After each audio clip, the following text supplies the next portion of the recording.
Hi, it's IPC Apex Expo 2023, getting towards the end of the day, end of day two, where the time goes. Joined by Alan from EIPC. Thanks for coming over. Good to see you again. Yeah, you too. My pleasure.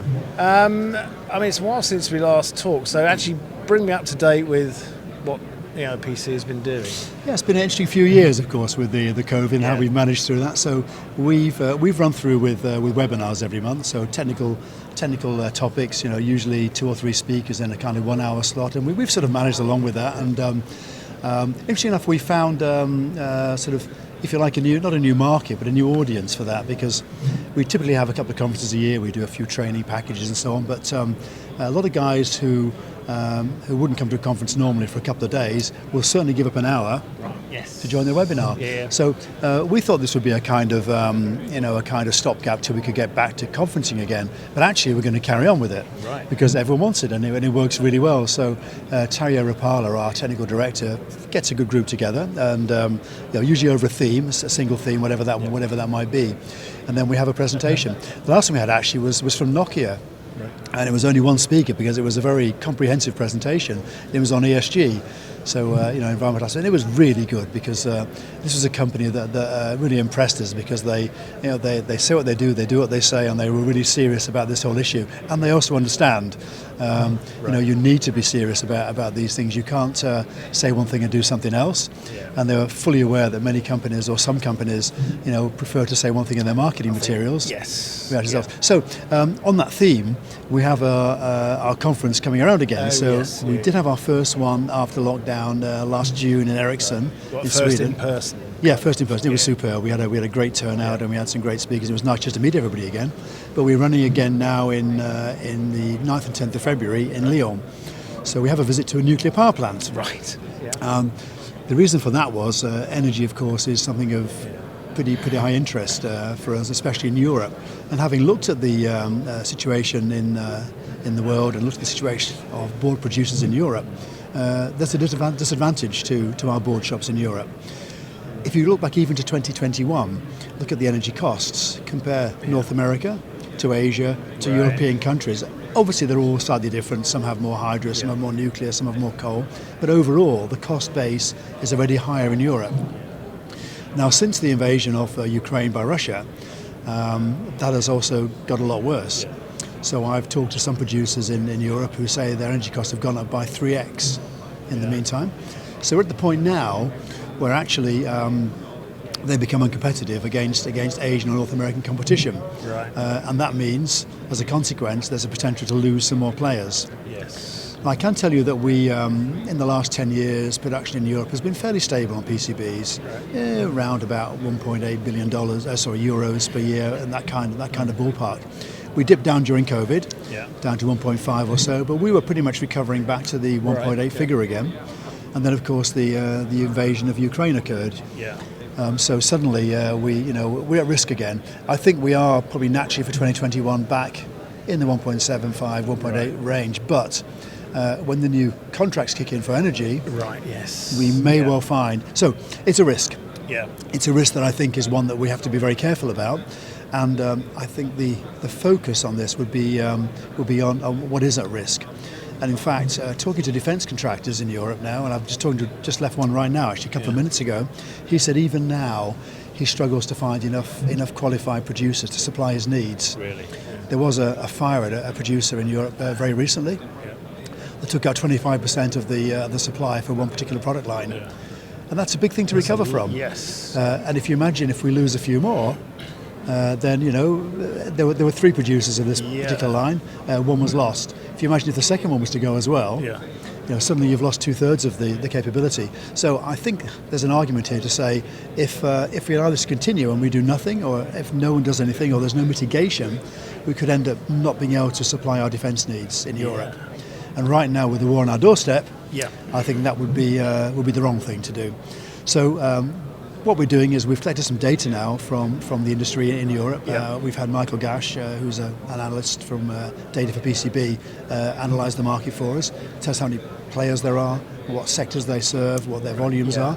And we will now go to government and say, here's the case, here's the industry, here's where we are.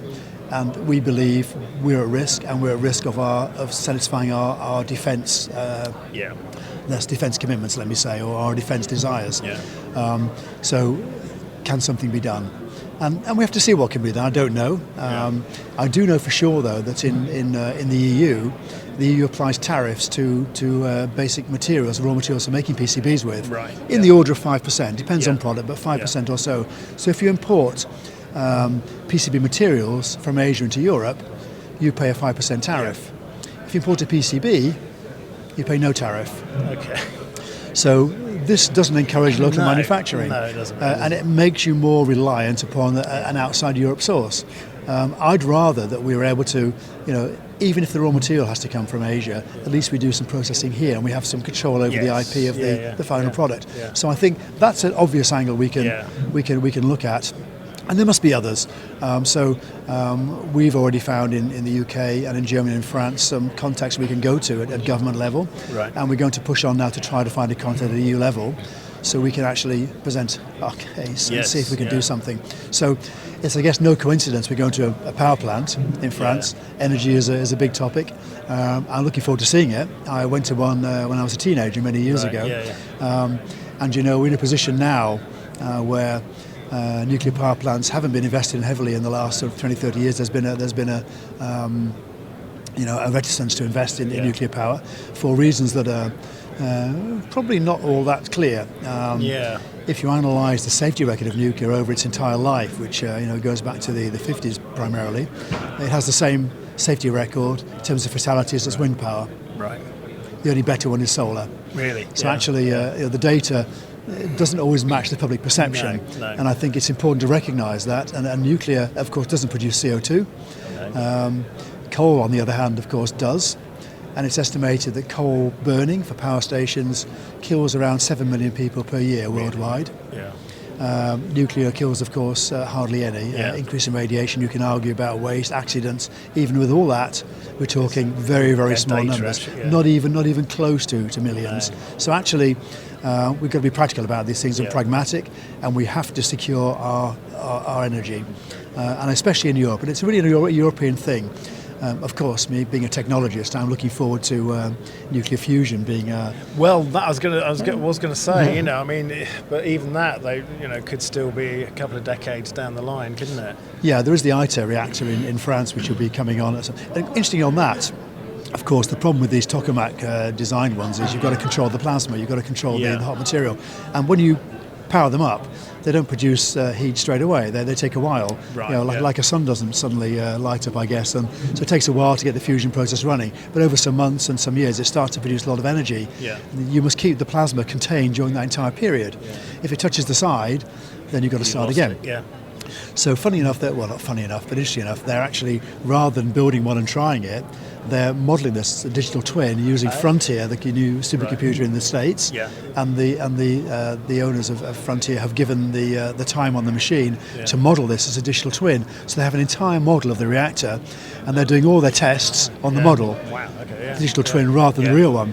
So when they come to actually build the reactor, they'll have learned all the things they need. Well, one hopes. You might be right. It's maybe decades away still. It might not be. I mean, who knows? But eventually, I think nature's energy source is hydrogen, and I think we should learn from that. That's how, and it's the most abundant element in the whole universe. So it's not too much to go wrong with that. And if you consider energy, I mean, obviously we are trying to transition away from fossil fuels now. Of course we are. I mean, we know there'll be a point at which we will run out of these materials. So in the meantime, we're digging up lithium, we're making batteries. Well, I was going to say, there you're going from a fossil fuel-based system to a metals-based system, aren't you? And they're finite, just like. Well, the issue is, I actually looked into an article I wrote recently, and if we carry on as we are with the conversion rate as it is for EV, we run out of lithium in 2050. 2050. Yeah. Does that sound sustainable to you? No. And you can't easily recycle it. It's very hard. Well, that's the other issue, isn't it? And it's still, despite its acceptance, it's still a nascent technology which has with longevity, like you say, recycling. The impact from that is improving. And the answer isn't making bigger and bigger lithium batteries. I mean, that's the real issue. I saw an a commercial aircraft, commercial. I think it was a 9-seater or something. Right. That flies with EV batteries. Yeah. It went 124 miles, I think, was the range. Which with a bit of range anxiety, I might be a little bit worried about going over 100 miles in it. And the battery weighs 5 tons. Yeah. Does that really make a lot of sense? No, it doesn't. No. On the other hand, I also read, very interestingly, that Airbus are developing 3 aircraft using hydrogen fuel. Right. And they plan to use hydrogen fuel to burn in the engines as a conventional combustible fuel, and then to have a fuel cell on board as well to generate electric power from, to run the instruments and everything else. Yes. That seemed to be a very elegant solution. Yeah. I like the idea of that, and I think I'm delighted that Airbus are investing in this kind of technology. It won't be here overnight. No, but it's it's on their flight path, if I could say Radar, that. Not their radar, very good, whichever. So there's a lot going on, and I think transitions come, and eventually you get to a point, to that end point. You don't necessarily find the right solution straight out. Yeah, but it's the good point is that organisations like EIPC are helping to steer that in some way. We're sort of trying to. Yeah, I mean, I don't suppose we're very important in the scheme of things, but at least we can share our voice. And I think importantly though, in the PCB industry, which is what we really focus on, that is our core. Yeah. On the energy side, we are trying to help. I don't know if we'll be successful or not. We will certainly try, and we'll certainly get some attention. We've already started with some interviews, some articles, and we're going in that way. And I will get in front of government one way or another. Yeah. And I've been supported by everybody so far. Everyone I've talked to, from space, from defence, from PCB manufacturers, everybody's supportive of the initiative. So I think we will get some support to do it.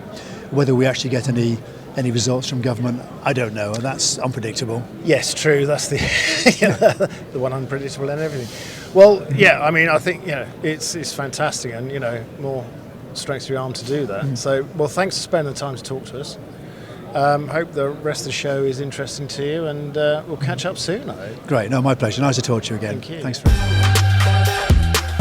much.